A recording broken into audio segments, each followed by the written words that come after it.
নির্বাচনের নামে গত ১৬ বছর সাধারণ মানুষের সাথে নাটক করা হয়েছিল, এমনটি বলেন অ্যাডভোকেট শাহ মোহাম্মদ ওয়ারেস আলী মামুন।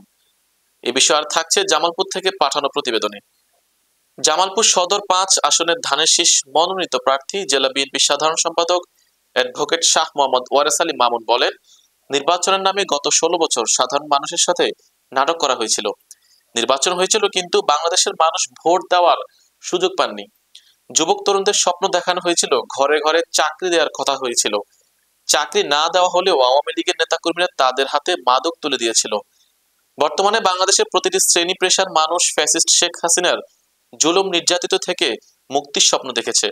শনিবার সন্ধ্যায় সদর উপজেলা বিএনপির আয়োজনে কেন্দুয়া বাংলাদেশ উচ্চ বিদ্যালয় মাঠে ৬টি ইউনিয়নের যৌথ কর্মী সভায় প্রধান অতিথির বক্তব্যে তিনি এসব কথা বলেন। সদর উপজেলা বিএনপি সভাপতি মোহাম্মদ শফিউর রহমান শফির সভাপতিত্বে এবং সাধারণ সম্পাদক রুহুল আমিন মিলনের সঞ্চালনায় অনুষ্ঠিত কর্মী সভায় বিশেষ অতিথি হিসেবে বক্তব্য রাখেন জেলা বিএনপির সিনিয়র সহসভাপতি লোকমান আহমেদ খান লোটন, সিনিয়র যুগ্ম সাধারণ সম্পাদক আহসানুজ্জামান রুমেল সহ অন্যান্য নেতৃবৃন্দ।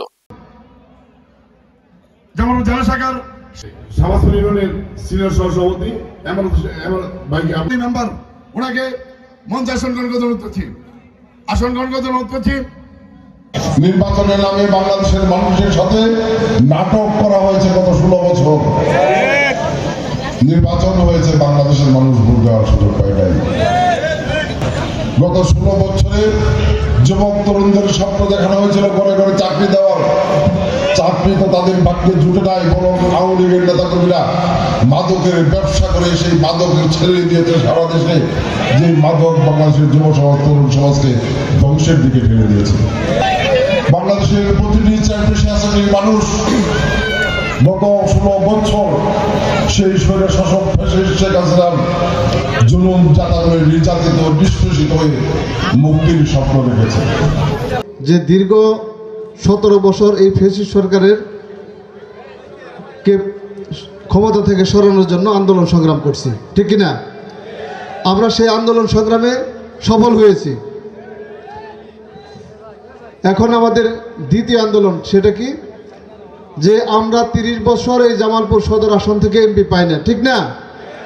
এখন আমাদের এমপি পাওয়ার একটা সুযোগ আসছে। আমরা এই মিটিংগুলোতে এসে, এটা কর্মী সভা, নির্বাচন অল্প সময়ে রয়েছে।